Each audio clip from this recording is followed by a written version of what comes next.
பிரியமானவர்களே, இயேசு கிறிஸ்துவின் நாமத்தில் உங்களை வாழ்த்துகிறேன். இந்த காலை பொழுது எப்படி இருக்குது? மகிழ்ச்சியா இருக்குதா? ஒவ்வொரு நாள் காலையிலையும் ஆண்டவர் நமக்கு கிருபை தருகிறார்.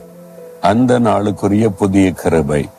இந்த நாள்ல நமக்கு என்ன சோதனை வரும், என்ன பிரச்சனை வரும், என்ன போராட்டம் வரும் நமக்கு தெரியுமா? தெரியாது.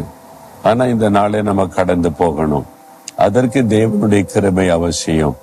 அதனால தான் காலை தோறும் அவருடைய கிருபை புதிதாக இருக்கிறது அப்படின்னு வேதத்திலே பார்க்கிறோம்.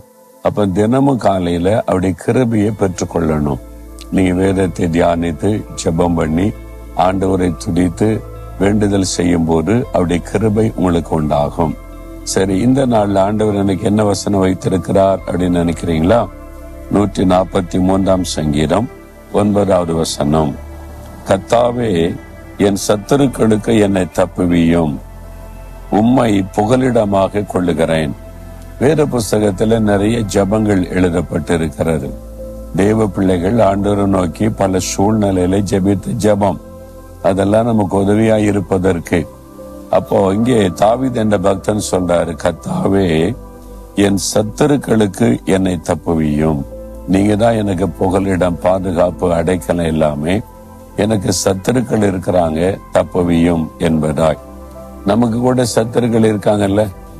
நம்ம யாரையும் சத்துருவா நினைக்காட்டாலும் நம்மை சத்துரு மாதிரி நினைச்சு பகைக்கிறவங்க, பேசுறவங்க இருக்கத்தானே செய்யறாங்க. 2 விதமான சத்துருக்கள் இருக்கிறாங்க. ஒன்று கண்ணால பார்க்கக்கூடிய சத்துருக்கள், இன்னொன்று கண்ணால பார்க்க முடியாத சத்துரு. அது யார் நினைக்கிறீங்களா? சத்துருவாகிய பிசாசானவன். அவன் கண்ணுக்கு தெரிய மாட்டான். அவன் மறைந்திருந்து செயல்படுகிறவன். நமக்கு கண்ணுக்கு தெரியாத ஒரு எதிரியாயிருந்து நமக்கு விரோதமாய் செயல்படுகிறவன். இந்த பிசாசு ஏன் நம்மை விரோதிக்கிறான் அப்படின்னா, நம்ம இயேசுவின் பிள்ளையாயிட்டோம்ல, அவரோட நடக்க ஆரம்பிச்சிட்டோம்ல, அதனால பிசாசுக்கு நம்ம மேல கோபம். அதனால ஏதாவது ஒண்ணு செஞ்சு டிஸ்டர்ப் பண்ணி நம்மளை சோர்ந்து போக பண்ணணும்ன்றதுதான் அவனுடைய திட்டம். அதனால ஏதாவது பண்ணிக்கிட்டே இருப்பான். அவன் தினந்தோறும் பண்ணாலும் தினம் தோல்வி அடைஞ்சிக்கிட்டே இருப்பான். அவனுக்கு வெக்கலாம் கிடையாது. தினம் தோத்தாலும் திரும்ப திரும்ப வருவான். அத மாதிரி சத்துரு. அப்ப அவனுக்கு விலைக்கே நம்மளை ஆண்டவர் பாதுகாக்கணும். கண்ணுக்கு தெரிகிற எதிரி இருப்பாங்க, வீட்டுக்குள்ளேயே இருப்பாங்க, உங்களை நேசிக்கிற மாதிரி பேசுவாங்க, உள்ளுக்குள்ள பகைப்பாங்க, வேலை செய்யற இடத்துல இருப்பாங்க, வசிக்கிற இடத்துல இருப்பாங்க, நீங்க பிசினஸ் பண்ணா பிசினஸ்ல இருப்பாங்க, நீங்க வேலை செய்யற இடத்துல கூட சிலர் உங்களை பகைக்க கூடும். நீங்க ஜெயம் பெறீங்க, ப்ரொமோஷன் ஆகுறீங்க, உயர்த்தப்படுறீங்கன்னா எல்லாரும் சந்தோஷப்படுவாங்களா?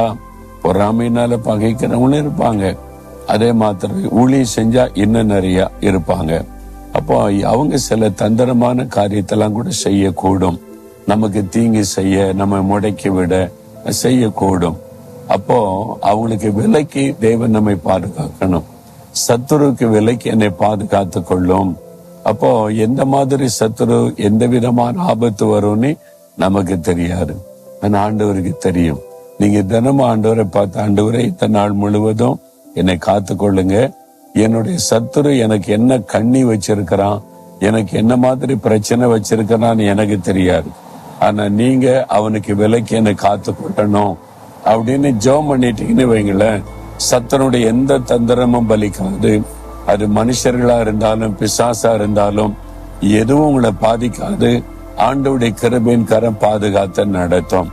அந்த மாதிரி ஜெபித்து தான் அனுதினமும் நாங்கள் ஓடிக்கொண்டே இருக்கிறோம். உங்க வாழ்க்கையில அப்படித்தானே? அதனால நீங்க சத்துரு எழும்பிட்டானே ஏன் பகைக்கிறாங்கன்னு சோர்ந்து போகாதங்க. நீங்க அவங்கள பார்க்காதபடி ஆண்டவரை பார்த்து இப்படி ஜெபம் மட்டும் பண்ணுங்க, கர்த்தர் பாதுகாத்து கொள்ளுவார். சரியா? நமக்கு இந்த சத்துருவின் கையில இருந்து பாதுகாப்பு கொடுக்க அவனுடைய கிரியைகளை அடிக்கும்படி தான் சிலுவையில இயேசு வெற்றி சிறந்தார். சிலுவையில இயேசு பிசாசை ஜெயித்துட்டார். அதனால அவரு தான் நம்மளை பாதுகாக்க முடியும். பிசாசுடைய தந்திரங்களுக்கு விலைக்கு காத்து கொள்ள முடியும்.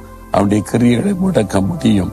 அதனால ஆண்டவர் பார்த்து, பிசாசை, என் எதிராளியை ஜெயித்த இயேசுவே, நீங்க தான் எனக்கு புகலிடம், சத்துருடைய கைக்கு விலைக்கு பாதுகாத்து கொள்ளுங்கன்னு ஒரு சின்ன ஜெபம் பண்ணுங்க. ஜெபிக்கிறீங்களா? இப்ப ஆண்டவரை பார்த்து சொல்லுங்க, இயேசுவே, நீங்க தான் எனக்கு புகலிடம், என் சத்துருக்களுக்கு விலைக்கு என்னை காத்து கொள்ளுங்க. சில மனிதர்கள் காரணமில்லாம பகைக்கிறாங்க, எனக்கு தீமை செய்ய நினைக்கிற மனுஷருடைய கையினின்று என்னை விலக்கி பாதுகாத்துக் கொள்ளுங்க. இயேசுவின் நாமத்தில் ஆமேன், ஆமேன்.